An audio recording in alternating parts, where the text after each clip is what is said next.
was not us sharing the.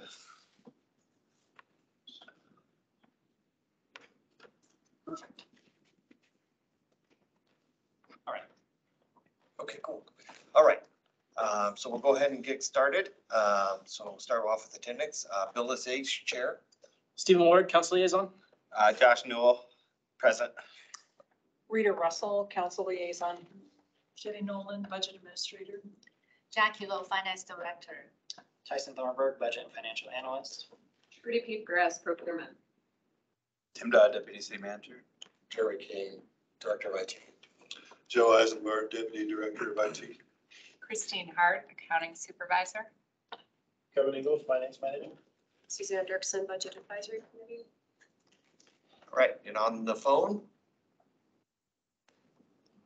James Horan, Budget Advisory Committee. Shawn Lewis, City Manager. Minhue John, Budget Advisory Committee. Shawn Weiske, HR Director. okay, thanks everybody.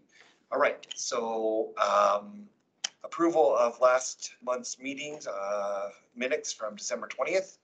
Do I have a motion to approve the minutes?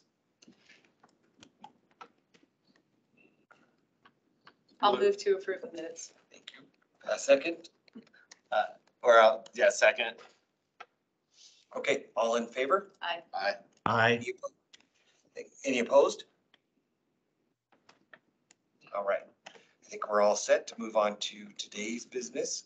So we have governance part 2, human resources, finance, and IT, and then a quick member's choice at the end.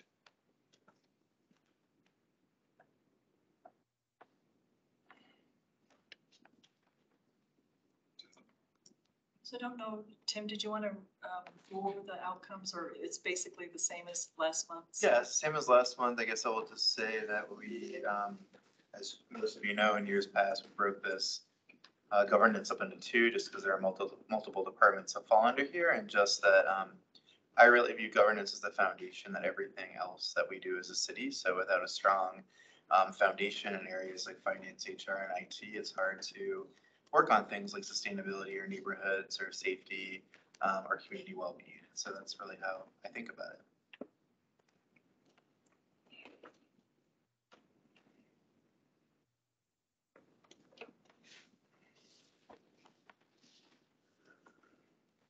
Okay. I just want to share with you our department's mission. There are 2 parts. The first one is very straightforward. We provide business partners and stakeholders with financial tools and technical support so they can become well-informed leaders and effective decision makers. How we can add value is by create accurate, insightful financial information analysis and solutions that promote optimal decision making while maintaining fiscal integrity. This is our organizational chart. I brought the divisional leaders to this meeting because I want to introduce the quiet producers behind the scene to make things happen. We have 4 major divisions: procurement, Trudy, and business licensing, revenue tax audit, and we have finance, accounting, and a budget. Then you can see we have a few vacant positions. We have 1 in procurement, 3 in revenue and sales tax audit, and 1 in accounting position in finance department. I also want to point out, most of our staff wear multiple hats. We have 1 staff doing payroll and AP. So the payroll side reporting to the finance manager, AP side report to the accounting supervisor. I want a division leader to introduce what their main function, just very quickly, very high level. Jamie. So I'm going to start off with budget. The budget function of the finance department assists the city council, city manager's office, and department leaders in compiling and preparing an annual budget. The budget is based on revenue and expenditure forecast assumptions that are influenced by national, state, and local and economic indicators. Finance accounting. So on the finance and accounting, who said the department We have set financial policies that are in, that adhere to federal government accounting standards. We also prepare an annual audited financial report. We oversee several processes, but some of the higher level ones are central cashiering, accounts payable, and payroll.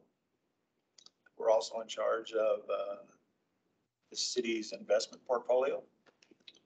And we maintain the financial piece of the city's ERP system, which is the financial reporting system for the city.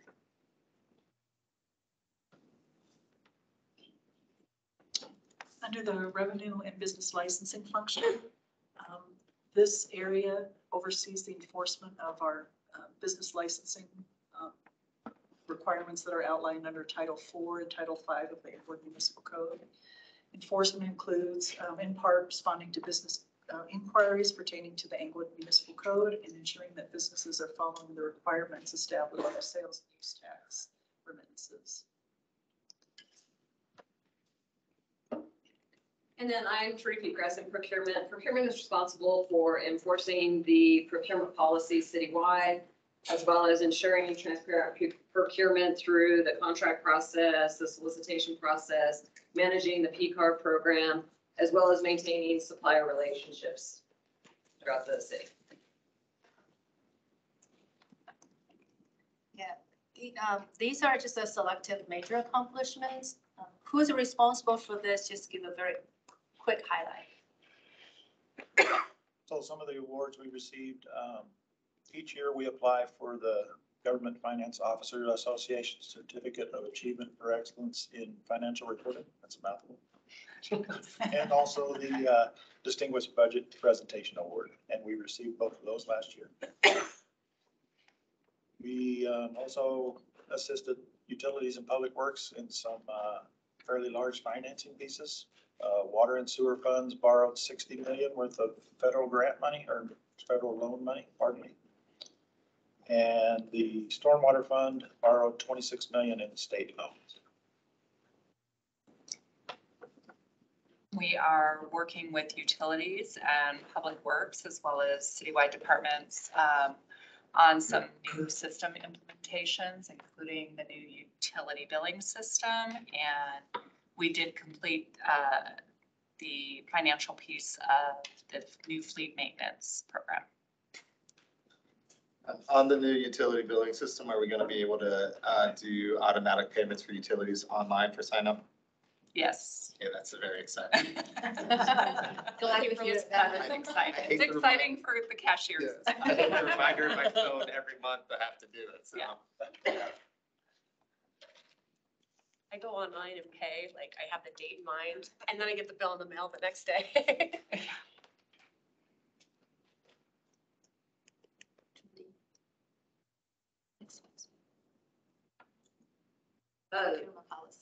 Right. So basically procurement has, we've been reviewing, we've put together a procurement work group with different departments throughout the city. And we're reviewing the procurement policy to kind of update to see if we need to update those policies at this point.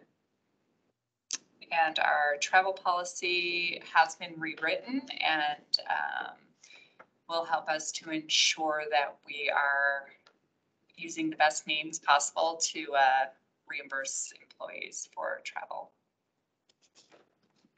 And then under our tax and licensing, we completed the first cycle of the biannual sales and use tax license renewal. This is the first time businesses have ever had to renew licenses. Prior to this, our licenses were perpetual. They didn't expire. So it was a big push for businesses and it was a big push on staff in our department to get that accomplished. Of the approximate 7,000 accounts we have, we received in audit revenues as well as volunteer disclosures from businesses, $493,000. So that's additional revenue in 2022. Also during 2022, we had an election, as you may recall, and we passed a sales and use tax increase of 0.3%. And we needed to communicate this information to our businesses. So we worked closely with communications department to send out postcards to businesses. And then we also sent out 2 email blasts, one from our city account and then one from our communications account, just to get businesses' attention and to remind them to make sure that they change their point of sale system to reflect this new rate increase.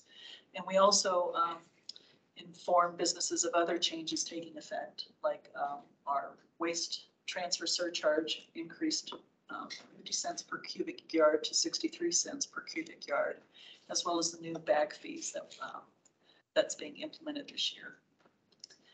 And then in terms of our budget, we through a collaborative and cooperative working relationship with the city manager's office, city council, and our department directors, we were able to develop and adopt a budget that was unanimously approved by city council. And then we also, under the budget division, we established a new citywide department quarterly review.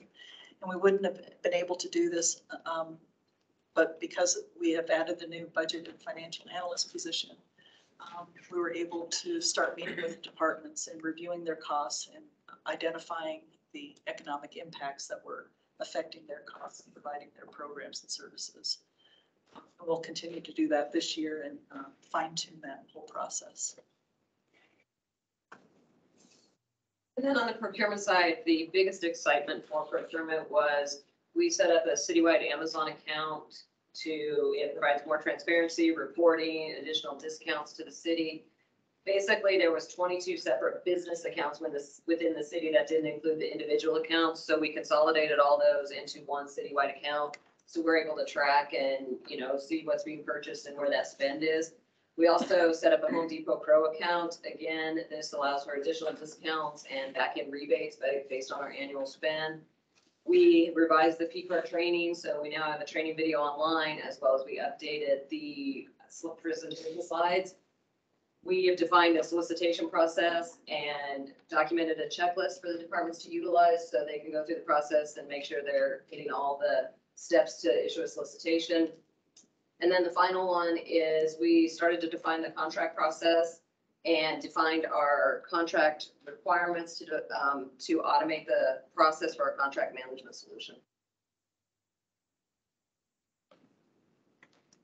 Then our estimated 2022 funds return to fund balance is about 165,000. I was informed today that we probably have about 15,000 of that amount that is still outstanding to be paid. So we're probably close to 150,000 that will be returning to fund balance. But the main variances is due to staffing. We've had the staff account vacant for most of the year, and then we were delayed in hiring our budget and financial analyst and senior tax auditor position. So we had some vacancy savings there. The other area where we had savings is under contractual services. Due to the fact that we were searching for loans for utilities department, we did not need to use our financial advisory services since we weren't issuing any governmental or general obligation bonds. However, in 2023, this year, that may change if we decide to issue GO bonds. Okay, and more on contractual services. There are 2 parts. One is the financing part. We help we help water and sewer departments to get a $16 million from WIFIA, but because they're enterprise funds, so all the consulting fees invoice gets sent to the enterprise fund. They pay that directly, not through the general fund. And with finance, we have 3 projects we use consultant. One is we did an admin study. We did how each department supporting provide services to the enterprise fund and the component units like DDA. So we are able to save money because we allocated some of the expenditures to the enterprise fund, this admin study. And also for our lease, we call GASP 87, there's new change to the accounting rule, we need to report lease accounting differently. We're able to also, we found most of the lease agreement is in EMERF, right? So we allocated quite a bit of expenditures to a component unit, so that does not hit our general fund. The third one is we asked a accounting firm help with the audit, year-end audit process, and that did not cost as much as we expected. So that's how we try to provide additional bandwidth to our department, so we can work like accordion based on the projects at hand. Those are basically the highlights. 2022. Yeah, this is the challenges we face.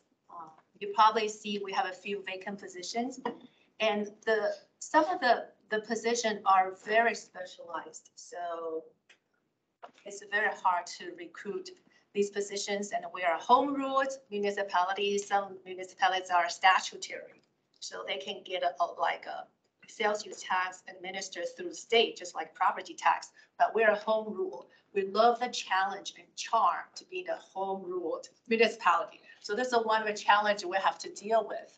Economic conditions, we know there's scarcity of quality people.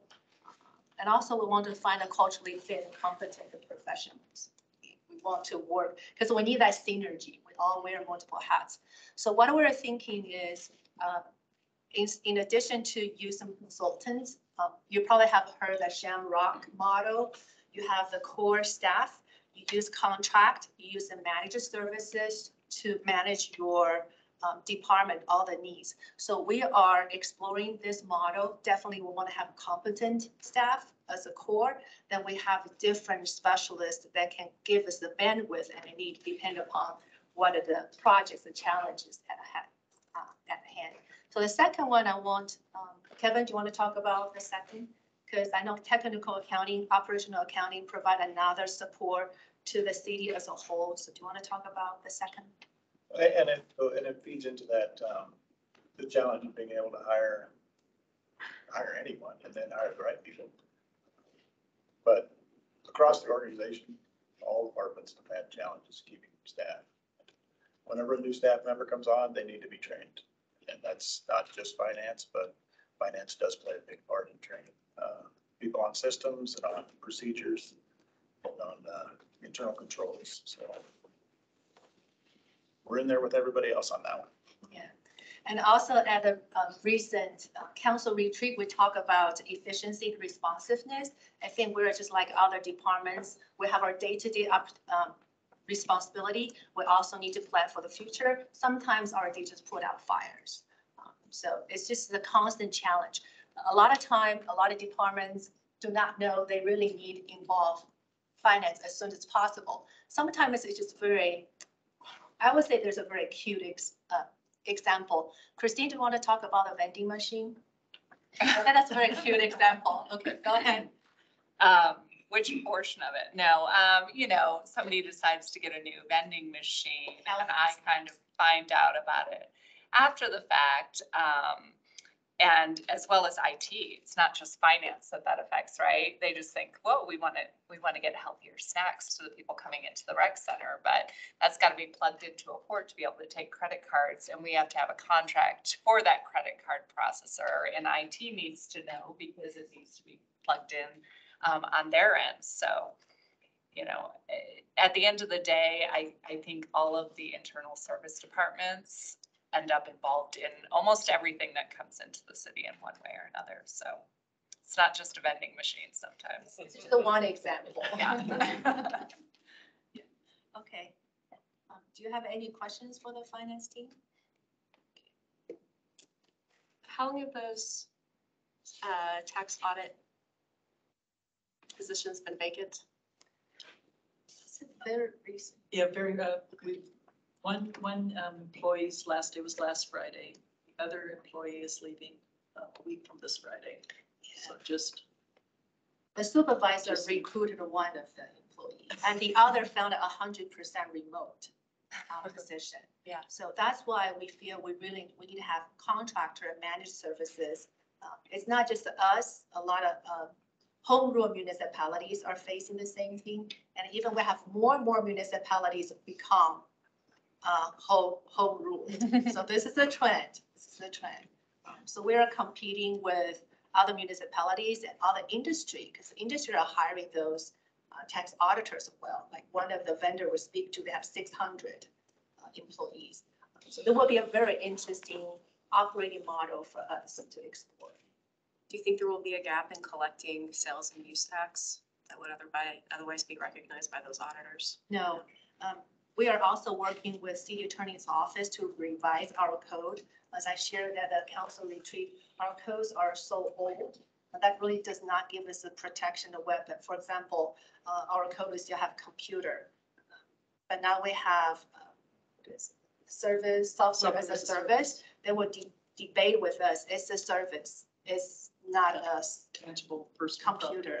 So we have to approach this need with multiple angles, not just hiring person. Our code, do we have a very supportive city attorney's office and court? Are they willing to prosecute those taxpayers? So I would say I have 4 and 5 things we have to do to maintain the status.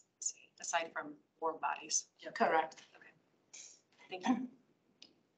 Is there anything, well, first I want to say it was neat from last year's presentation, just remembering a few things and how they progressed, you know, and into accomplishments or wrapping up. So that's neat to see. Is there anything the back can help with, you know, as we prepare the yearly report and offer it out to them? I want you to hear from these people who make things happen.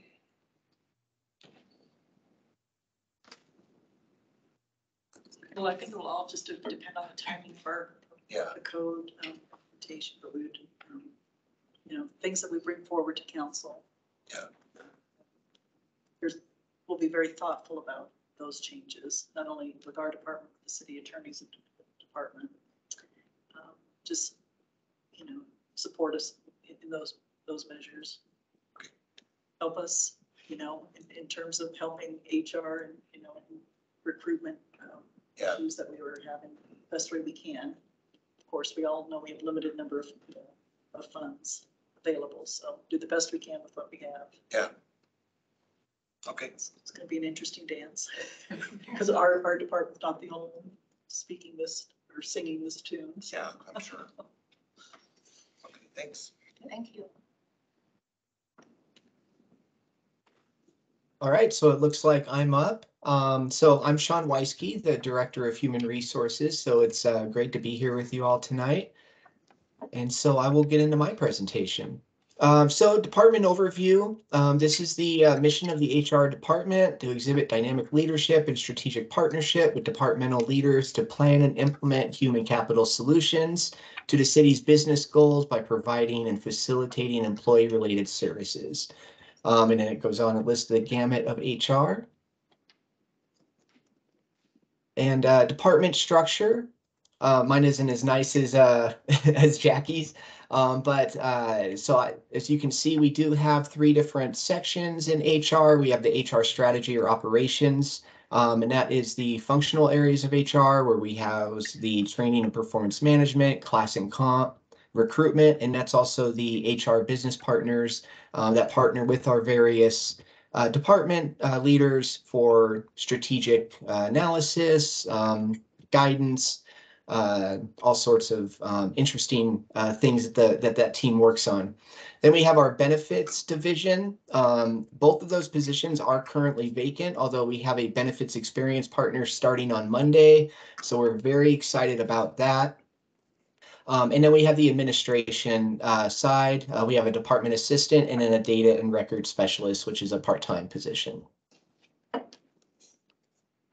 And so just a sampling of the major accomplishments that we have completed this year. We modified the 401A vesting schedule from 5 years to 1 year in an attempt to help to retain and attract employees. Hosted the annual benefits fair, and this was done without any type of benefits staff. So this was done by our existing staff. Completed annual open enrollment, again, without any benefit staff, just done with existing staff.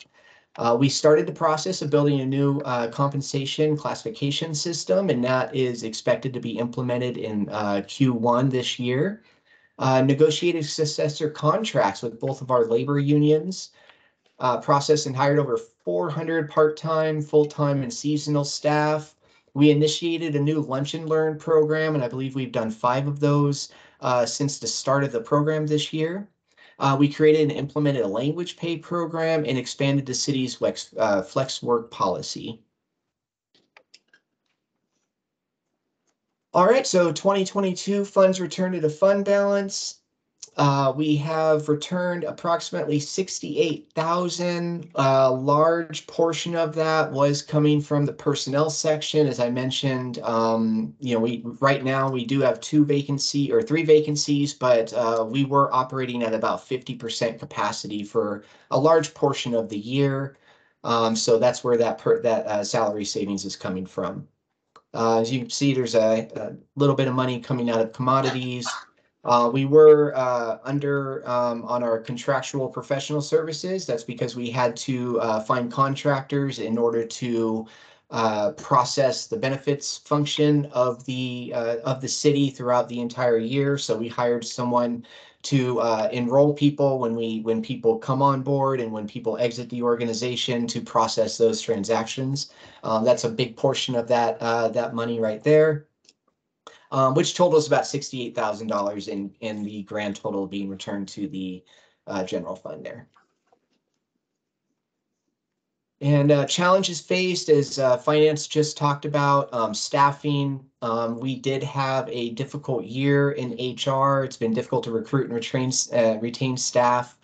During the year, we hired a benefits person, and then that person left within about 2 months. And then it was hard just finding anyone to replace them. And it's just been that same exact story. And then system functionality. We've been partnering with IT on trying to improve our current HRIS. Unfortunately, it's still a challenge right now. Position management, position budgeting, recruitment, compensation, and onboarding don't work as we would like it to work or as it could potentially work due to its current configuration, which does cause some frustrations with my staff and some inefficiencies. So we are actively working to get that up and running. It's just a very, very large lift given the current staffing challenges. And that's it for human resources. Were there any questions that I can answer? How old is that HRIS system? I seem to recall something being acquired recently, but I might be imagining that for another department. No, you're not imagining it, actually. It is relatively new. It was implemented toward the end of 2020, I believe. Tim, please keep me honest if I'm wrong. Okay, and but when it was implemented, unfortunately, the implementation process wasn't fully completed in the manner that we would have liked it to be completed. And so we have been working with this issue since then. And I know Jeremy's in the room, and Jeremy's been great trying finding some resources for us, getting some people to help us, but it has been an issue, Mayor Pro Tem. I'm not going to lie about that. It's absolutely has been an issue.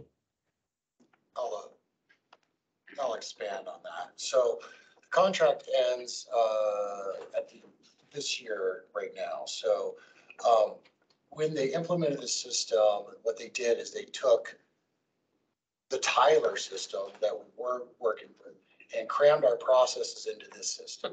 So we didn't really think as an organization, we didn't really think about how can we revamp our processes and how can we utilize the system to actually be a benefit for us. So what happened was, instead of rethinking about that and doing that and cramming those processes, our old outdated processes, into this new system, trying to make this work, it caused more problems. It caused us to do things outside of the system. Right now, we are currently working with our processes right now. We are working with UKG to actually revamp the system and use the system to its fullest potential, because we were really only using it as a payroll system.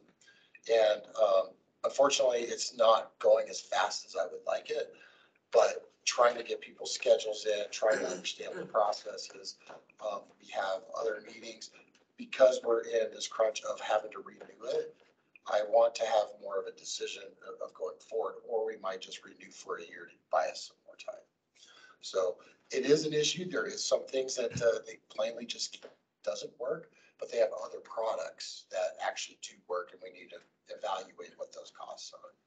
So it is an issue, but we are working through that. Okay, thank you. Director Weiske, I had a question. I was wondering if you could update the committee on any activities or impacts of the citywide DEI initiative on your department.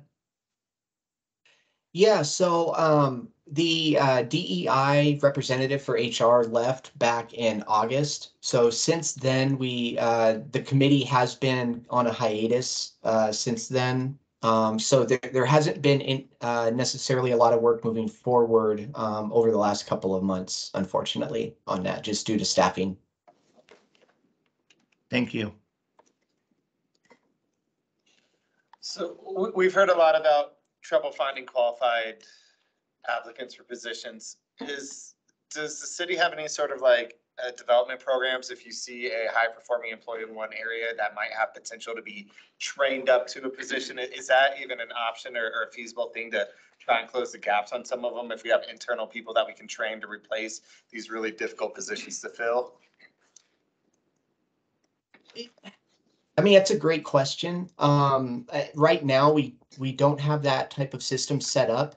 I think once we get that, actually, it's a great question, because the class and comp system, we're going to be collecting information on our employee workforce, what skills they have, education levels, what past experience they have. So once we get that new class and comp system up and running, we will absolutely be able to access that information. As it stands right now, we don't have a repository where we have information about our existing workforce. So it would really be just kind of a word of mouth type of process right now. But once we get that system in place, we will have access to information like that. And that could be something that we look into developing. Awesome. In years past, we've heard about the retirement plan, specifically, I think the DB side having some audit risk. There was a situation where distribution checks were going out to a deceased former employee. I know last year was a little crazy with the transition and again, the staffing challenges you've had historically. Is there any more information on specifically the DB plan and any financial and audit risk to payments going to the wrong spot, or is that kind of just not been an issue since you've been in the spot? So since I've been in the spot, I think we've had 2 of those issues that have come up, and we've worked to correct those. But we are auditing as we can those payments, and we have caught them where they have occurred.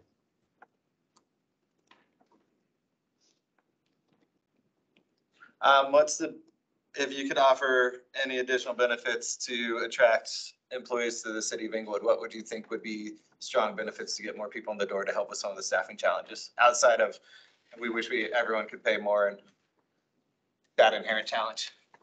Yeah, no, that's a great question.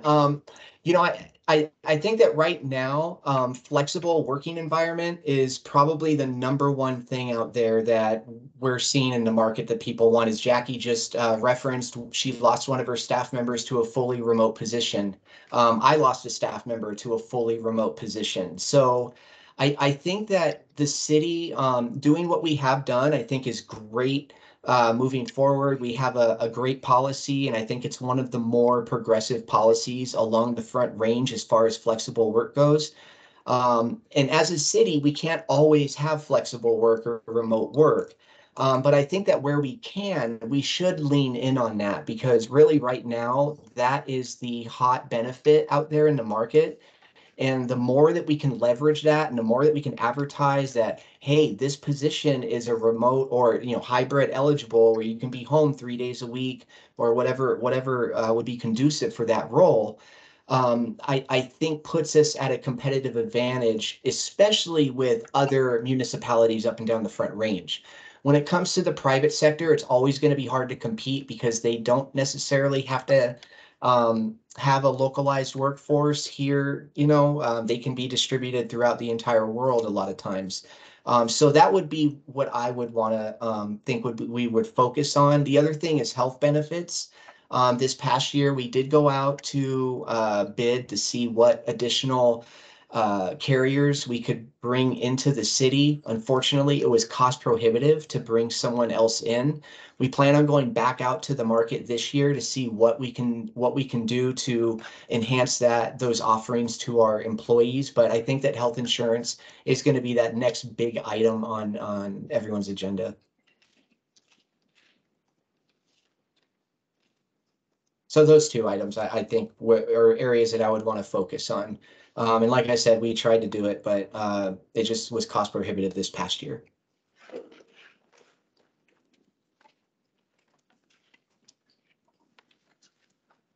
Any other questions? Okay, thank you. Thank you very much. All right, thank you. Well, IT, I guess, all the stuff that we want to do remote work, if IT doesn't work, that's not going to work, right? So IT, so empower you, our mission, our vision is to empower users through collaboration and the use of innovative solutions. So, we want to make sure everybody can do their job, do it well, make sure they have access to their fingertips, whatever device that they're using. So the IT department is split out into 3 different divisions. We have the business services, we have the spatial data and analytics division, and we have IT operations. The IT business services division, they focus strictly on the business enterprise applications, make sure that the way we're doing our processes and the application that we're invested in is actually meeting our needs and meeting our processes and keeping that up to date. So, because over the years, if we don't maintain our systems and change, our business changes constantly. And if we don't keep up with that with our system, then we've got people saying, well, the system doesn't work and now we have to go buy a new system. And that's, 9 times out of 10, it's a configuration issue where we haven't kept up on those enterprise applications. So that's their main focus. So talking about like a HR system, the HRS system that he was looking at, that Shawn was talking about, that's kind of what we're doing. We're revamping our processes, kind of how does the system work and what can we change in our business side to make that application more efficient for us. Spatial data analytics, well, my whole career, I'm really good at collecting data, right? But I don't have a clue what to do with it. So we have all of these enterprise applications running around collecting all of this data. Now we need to be able to make better decisions of what we're doing with this data. So, and we've got data in this application or in this enterprise application and this, we need to bridge that gap, and that's where our data and analytics is happening. We started with GIS services in there. The GIS services are still going to be there, but we need to expand more because GIS is really good at their data. They're able to put it on a map so we can see it, view it, and really make decisions on how we're using that. So their goal is to actually bring everything together across our applications, our enterprise stuff, and display it. If it's in a map that we need it, if it's a dashboard that's updated all the time, live updates, however we need to do it to effectively run and provide that information to us. And then everything else falls into operations, right? So, we have to have devices, we have to have communications, Wi-Fi, audio, visual, whatever. If it plugs in, we kind of deal with it, right? We do have challenges, like people are like, hey, I got this great thermostat that I want to plug into here to make my office work. Well, there's security challenges behind that. We can't just really plug the stuff in. Over the years, we've upgraded and revamped our network where somebody can't just plug something into our network and where it has access to our enterprise network. So we put some security measures in So people can't do that. We actually understand what's on our network. We have to inventory and know what kind of software is running on that, so it doesn't potentially become a liability to us, where people can actually access that. Some of our, so an IT department overview, our org chart. Last year we were fully staffed. We were 15 FTEs, and those are the individuals for the departments. So we've got a sysadmin team, we've got a network administrator, help desk, business services team, that, and then we got spatial data analytics, GIS administrator. Some of our accomplishments, I kind of broke these out. You know, these are just a small subset of what they've done all year. For the operations staff, South Platte Renew had some security camera upgrades, and which was a blessing because they were using like a home thing that really didn't work all the time. So that was a good accomplishment. Pirates Cove, we added additional security cameras. There was a recommendation, what is that, September. There was a recommendation of adding more security to security cameras and have visibility of what's going on in the park. So we finished that project. And then the SCADA server infrastructure upgrade. So anytime when it comes to our SCADA, if it's water or if it's HVAC or whatever we're using for automation, you know, we're separating that out, and we're using, you know, we're using best practice from the industry to secure our SCADA infrastructure, because we don't want anything to happen to that. So we're actually using NIST guidelines to actually secure those SCADA infrastructure. We're starting with South Platte. We're almost done. We haven't completed that yet. And then our next move this year, we're hoping to have complete, would be utility SCADA infrastructure to get that project complete. In the business services side, there is a CAD computer aided dispatch to the body camera software that we have.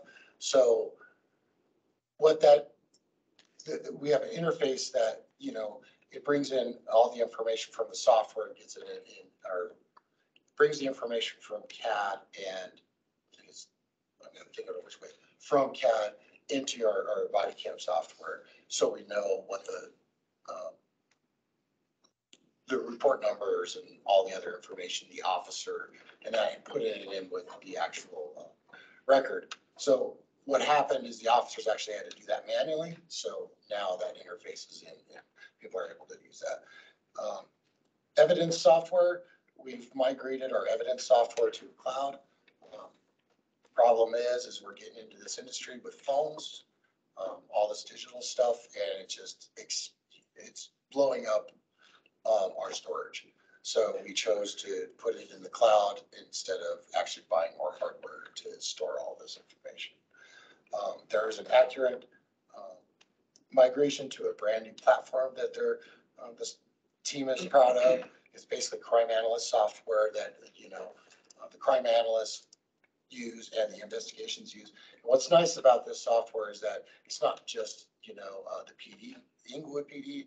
It's actually a lot of different agencies around the organization in Colorado that actually give information into this, so they actually have more information than just Inglewood. So that's a great upgrade there. And for SB 2217, there's a requirement to do a police contact form to grab information from the police contact. So we were able to implement that on the PD's Smart Force software. So we're able to get that completed. Spatial data analytics, one of the great things that happened was we created a GIS strategic plan. We got that done. We interviewed all the departments to figure out what their needs were, and kind of got this plan together and kind of did a five-year plan. So this year we're kind of prioritizing all of that and really getting a good plan so we can start executing the GIS. We did a citizen information dashboard, which I had it and I forgot what that was all about. it was a lot of demographic information that we used some DRCOG data and we put that out there for people to see. Registering neighborhoods of Inglewood, so that was another thing that they were able to help with that neighborhood maps and really help, you know, the communications department really get that map together. And then the performance dashboard. So for the strategic plan, we have a performance dashboard that says how we're performing on the city's strategic plan. Other accomplishments, I really want to kind of put this in as certifications and trainings. You know, last year I really wanted to focus on staff, their skills, you know, where are we at, and, you know, how can we be more efficient? But the nice thing last year, we've had 4 people obtain some certifications, some technical certification. Joe, he got his certified information security manager, CISM, which is great. Fletcher got his geographic information systems professional for, it's a good professional GIS certification. Brad got his VMware certified professional because our back end is VMware. So, and I got my certified government chief information officer certification last year. And I'm going to hand this over to the numbers guy over here because I let him. So funds returned to the fund balance were almost $4,300 to the negative there. Biggest variance there is going to be the personnel, where we transferred a position from HR to IT. The budgeted funds for that position did not follow in there, so that's why you're seeing the larger part of the negative balance there in the personnel. Commodities, we're sitting at roughly 41,000. We don't expect that to change any this year.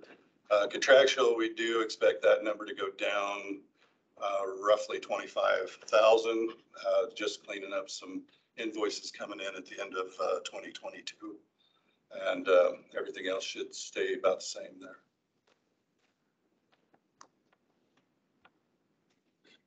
So challenges faced. Well, I kind of put, had to put some dollars, to it, kind of some of the projects that we're looking at that we're facing. We only have one bucket. We got to share it across the board. So, and I think that these are challenges, but these are some kind of priorities that are coming up I want to see for 2024. Our phone system. So Cisco, we have some end of life hardware that we need to replace, but also Cisco is changing our licensing. So they're forcing us to go to the cloud. And because we have a PSAP, should I say dispatch, we can't go to the cloud because everybody says there's a 99.9%, uptime, but there's that other piece of it that says, and we can actually do that. There's actually a 4 to 6 hour downtime when they say that.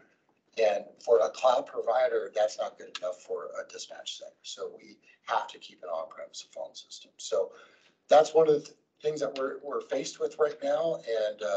And it's just the way a lot of software licensing is going up to the cloud and just trying to push services instead of actually perpetual licensing that we had. So that just came out in our last renewal. Our card access system for our city to secure our doors and everything. That's another one that's becoming highly challenging because it's through a third-party company. We really don't have a whole lot of control over it. We do have somewhat control, but not full control of the system. There is some concerns about some security concerns because it is with a third-party system. But then we also have, there's newer technology out where we can, instead of,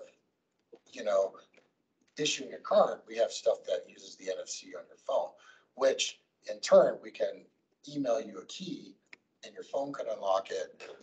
And then on top of it, what that helps mitigate is, say, cloning a card, because the card is right there and somebody can steal it, clone it, give it back to you. So there's some challenges there that we can look at because there's some new technologies out there. I did put this on there, the fiber network, because, it was here last year, but I wanted to say, this is something we have to think about. I'm not saying that we have to go all out and say, we need to get this done, But, you know, it's on pause right now. We have put this project on pause because really what we want to do is go back to council, kind of explain what our challenges are, get them involved.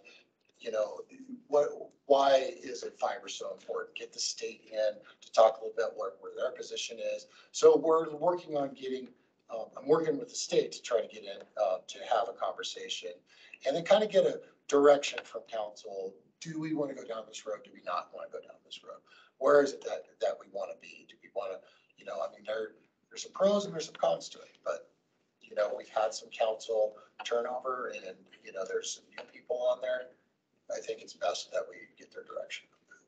Yeah, and I think that one was one of the ones we were challenged with when we looked at the capital projects and what that path is, you know, is to it to recommend.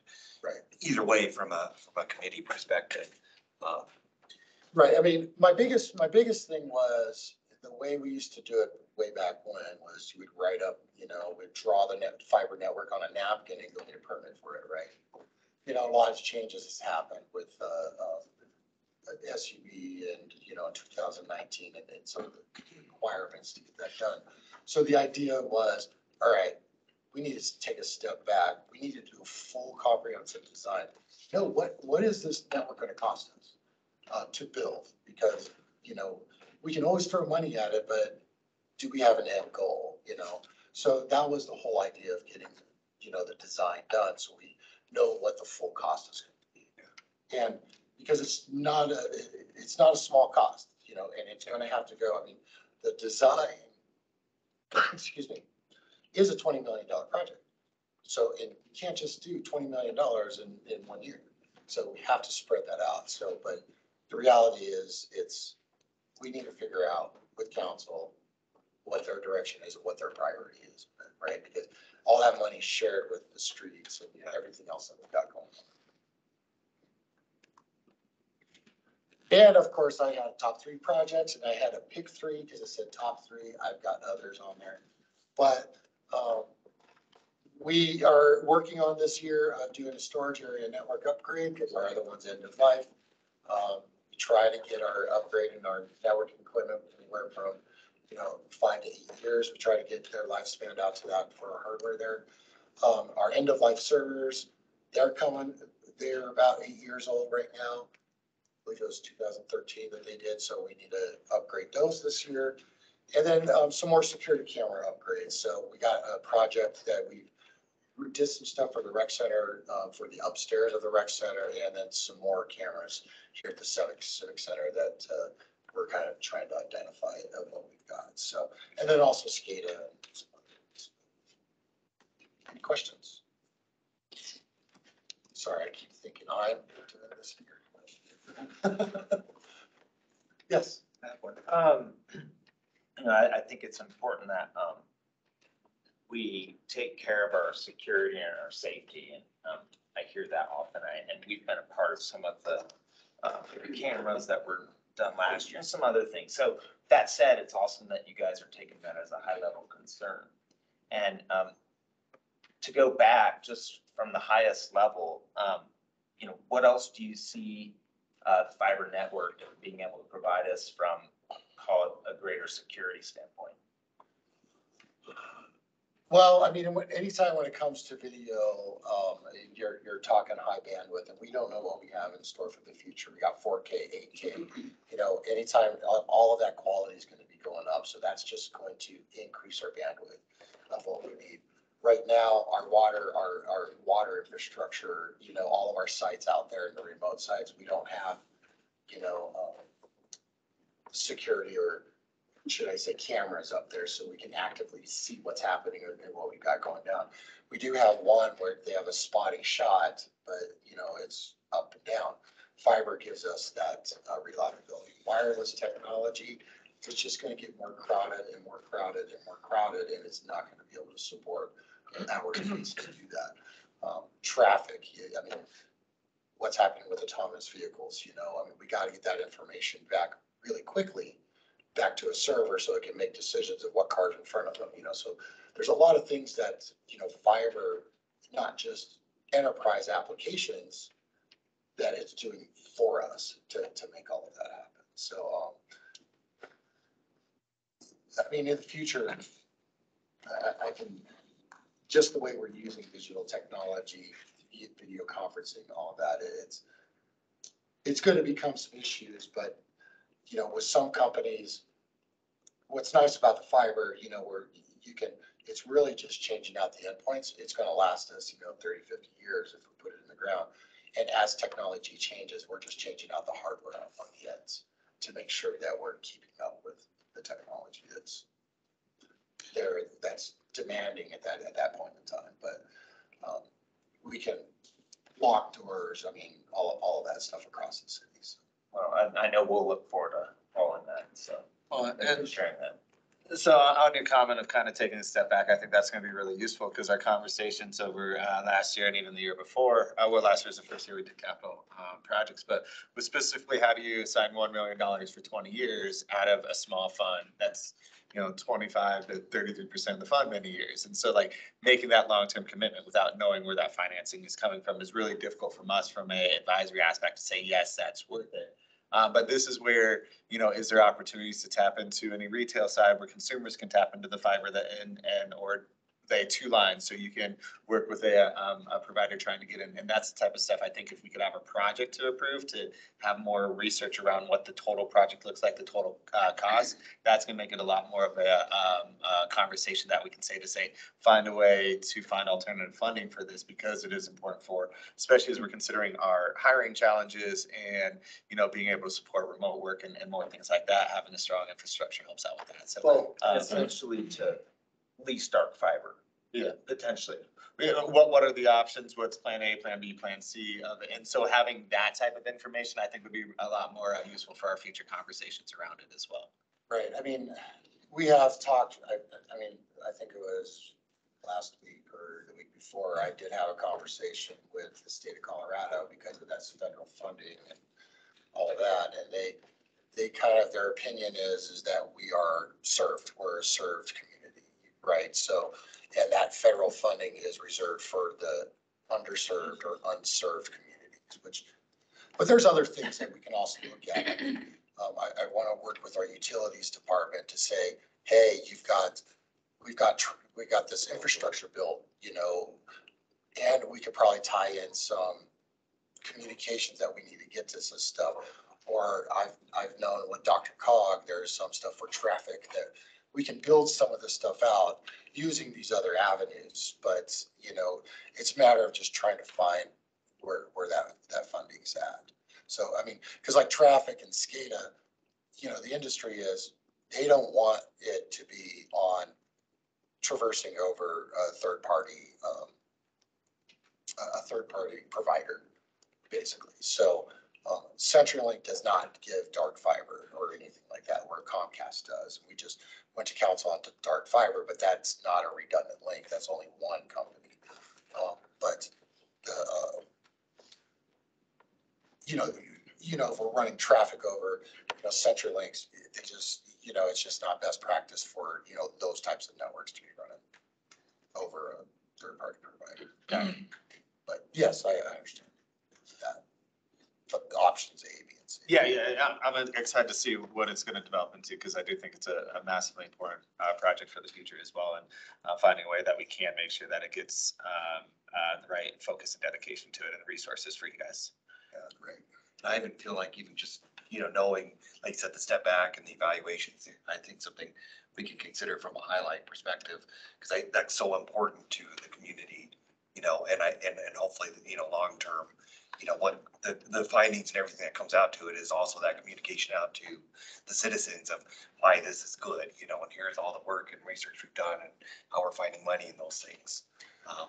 So, you know, I think it's from a citizen community group, I think it's really, really good to hear.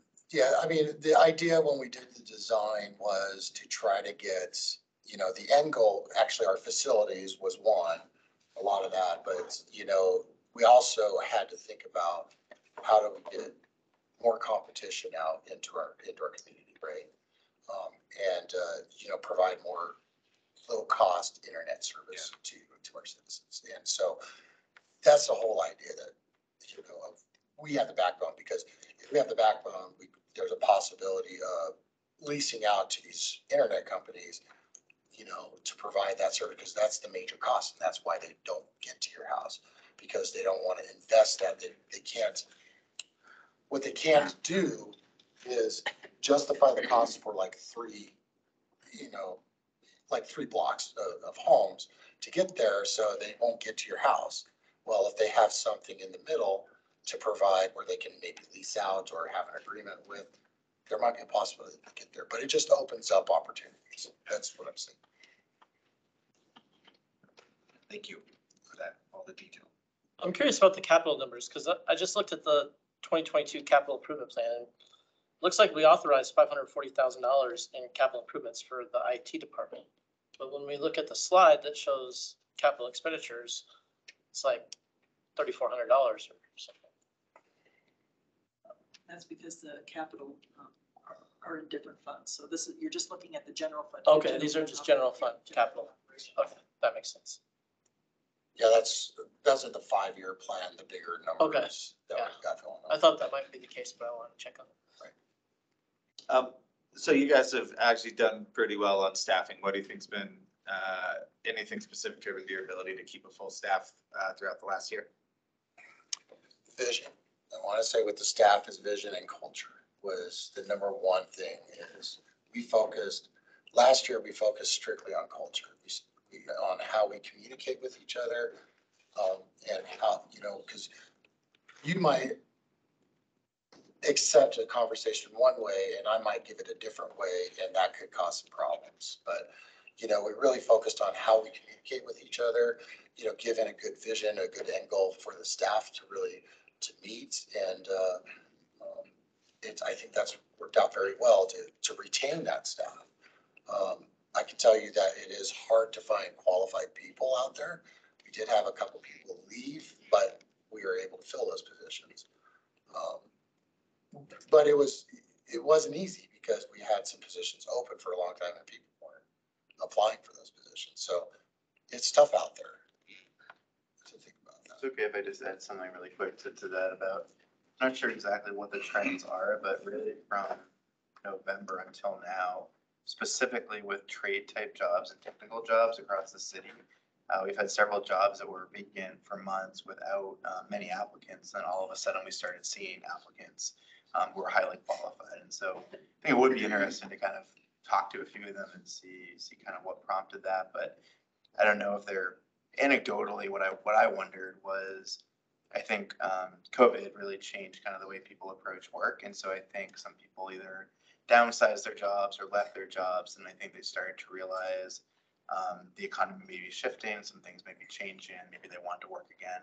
Not exactly sure why we're seeing this, but definitely for a lot of the technical type and trade jobs, we've seen an uptick in qualified applicants in the last few months. So that's across the departments. In a lot of our interviews that we had, especially in the technology side, flexible work was on the top of their mind. Some of them want to be full-time, but like we're a city, but we can do it. And I think we need to have that interaction with each other, but that was on everybody's mind. And expanding a little bit further on that, when you're focusing on vision and culture, was that something you did internally as a department and brought the resources in, or were you partnering with HR and other Inglewood departments to help bring that over? Well, it actually started with, Shawn and Tim's, bringing in this choose people stuff. I mean, we started in the beginning, like, a couple of years ago, talking a little bit, how do we do this and, communication, but it really started with, the choose people and really focusing on that. And we took that to heart. I mean, one of the things was we did an insight survey. I don't know if you're familiar with that. It's kind of like a Myers-Briggs, but we're a different group of people, I mean, we like to joke around with each other, and we really took the insight survey to heart. And so we knew each other's colors. We knew that the yellows were partiers. We knew the green was the pleasers. And, I mean, if we're ever going to have a party, we get to our yellow people and tell them you need to do the party, or, so we had to joke around with each other, but that also helps and breaks the ice. And then we talk about communication, or really focused on communication with each other. And the insight survey helped us communicate better because we know who they are. And then to choose people, we're able to do those exercises with the staff and sit there and talk about it and have those open conversations with the staff. Because we would do on our staff meetings, we would focus a lot of our time on those, in the staff meetings, just to have that back and forth, how would you do this, or what would you do, or, how do you respond to this type of a situation, which has really helped us, work together as a team. And the communication is so much better between the team members. I mean, there was some silos between the divisions a while ago, but today they're together and they're working very well together. So that's what we did on it, and the choose people really helped us get there. And we're seeing the benefits from following that and doing that. Now, I can't say sometimes money, they might want to leave, but with my staff, we need to make sure that they're happy, because we're going to get great quality work out of them if they're happy. If they're not happy, then, I just, I don't want them coming into work on, oh God, it's dreading to come here. We actually have some pretty happy staff members. I think Shawn might have a comment online. Thanks, Jenny, and thanks, Chairman. I just want to give a shout out to Jeromy and his team. He mentions some of the organization-wide org culture work that we've been doing. I just have to say his department really embraced the work. He implemented probably as well as any department. He also had the advantage of having a pretty stable workforce relative to some departments. But even later in the year, when it had some vacancies, continued to push forward and just has done a great job really transforming the department. And I think he used the word turnaround. I couldn't say it better. Just a great job of really making his employees feel known, matter, and included. So thanks. And that's kind of where, when you're talking about it, is like, how can we take those experiences and replicate them in other departments and you guys as a leader? Because it does sound like it's going so well, especially around the culture, because everyone has a number. But if it's $15,000 instead of $10,000, like, that's a huge difference for what the city can do and that happiness of the employee. And so I love that you guys are focusing on that and having success around it. I can keep rambling. I got one other question, but I do want to shut up in case somebody else has some questions.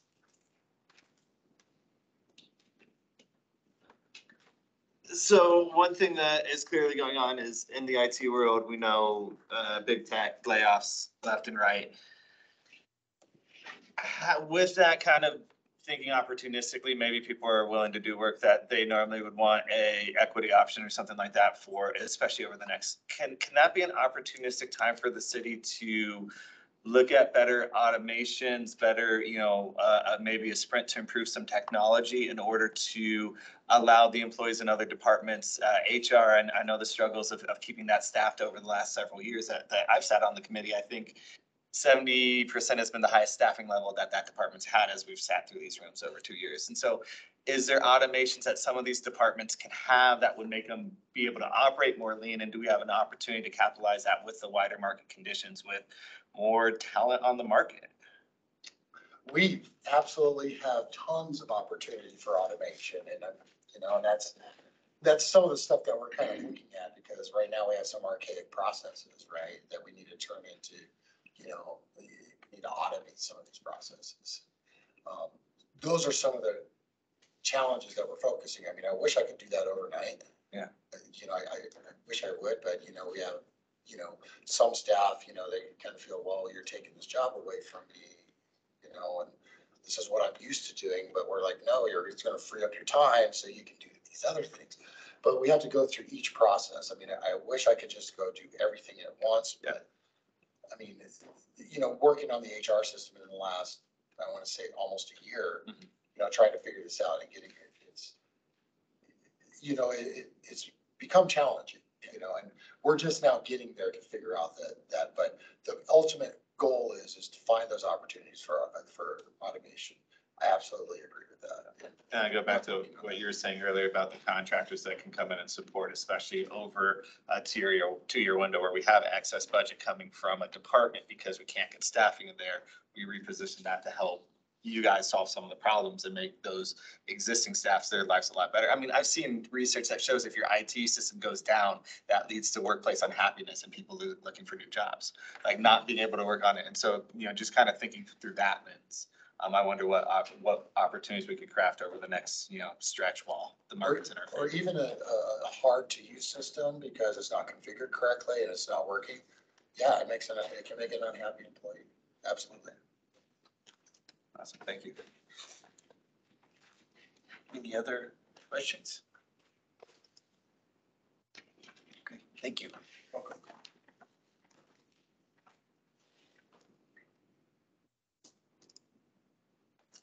I think that's the end of the presentation, right?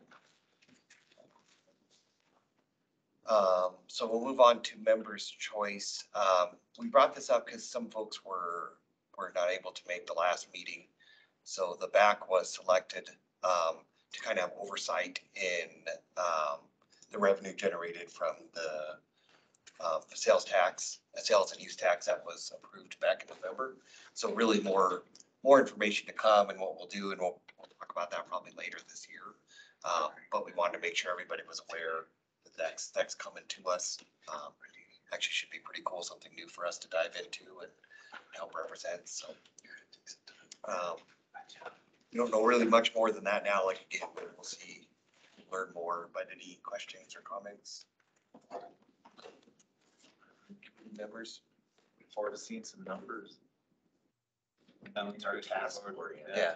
And I think, getting repaving out of capital projects will be huge for some of the other projects as well. And so that's something I'm excited for. Yeah. Okay. Our next meeting, I will not be able to make it. Charles Hay is having a play down at the high school, so I will be there watching my girls. So Josh, I don't know if you mind running. I should be all right. That one's on my schedule. I should be good. One thing I do have to mention for members' choice, and this is maybe more for council and city, Shawn and Tim. So my stepdad lives down in Littleton. He's down near Aspen Grove and all the development that they're doing in Aspen Grove.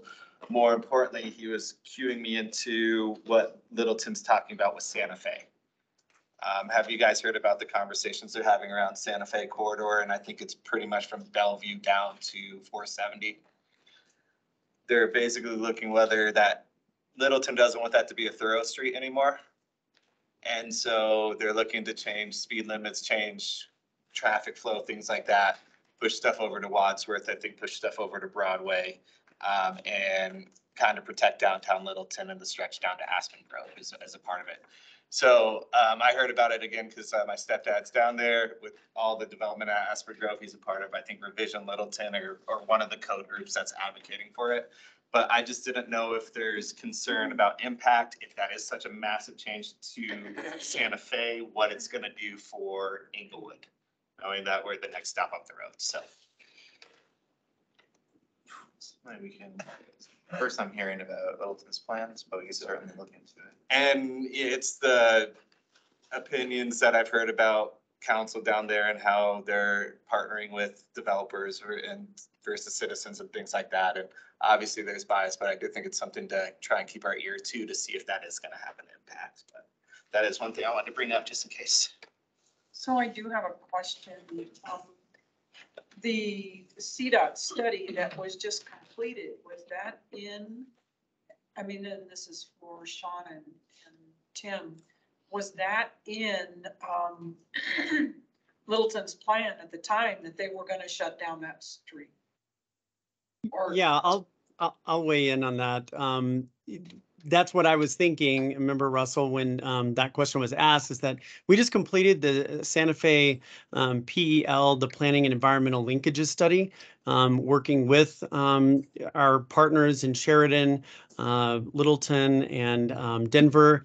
And that was not a major outcome of that study. And that study was really intended to be kind of our guiding document moving forward. So we'll check in with the city management and public works management in Littleton and kind of see what's being proposed. It sounds like that might be a little bit more resident led than city, but we'll check on that. Appreciate the heads up.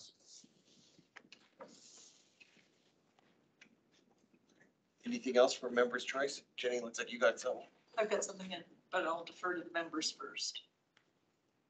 Okay. Okay, in preparation for our joint CIP meeting with city council and other boards and committee members who have under their purview review and provide a project or capital project, a recommendation list to city council and city manager. We're wondering if our April meeting, we should have a representative from the BAC to represent you and then come back from that meeting to report on what was discussed. And B, whether or not the meeting should be mandated 100% in person, or if you prefer a hybrid meeting where people can choose to be in person or attend remotely. So we're asking all boards, commissions, and committee members this question, just so that we can get a feel for, this is an informal poll. We're just trying to get a feel for where everybody stands in terms of attending this meeting in April. Personally, I would attend in person. I would not want to be solely responsible for reporting back to the group. And I don't feel comfortable dictating whether or not people should join in person or remotely. I prefer to see people face to face in the same room, but I don't want to mandate that. Yeah, I think I think we talked about this a little bit before, but there seemed to be, generally everybody felt like, yeah, we'd like to be there. I think having the hybrid option is good. If I recall, a couple people did attend hybrid or online last year, which is good. So I think having that option is good. I'm certainly going to try to be there in person. Yeah, I liked how it was last year. It was an open invite to all members, either online and then we were able to bring it back and discuss. I think we had the highest represented committee there, which was awesome. And everyone, if not, maybe one person wasn't able to make it last year, but yeah, that hybrid where anyone and everyone can attend. And if you don't attend, follow up or come to the conversation next time a little bit behind everyone else. I was one of the members that attended remotely, so I appreciated having that option. I'll do my best to attend in person as long as I'm in town. It's just with my travel schedule, sometimes I do need to do remote.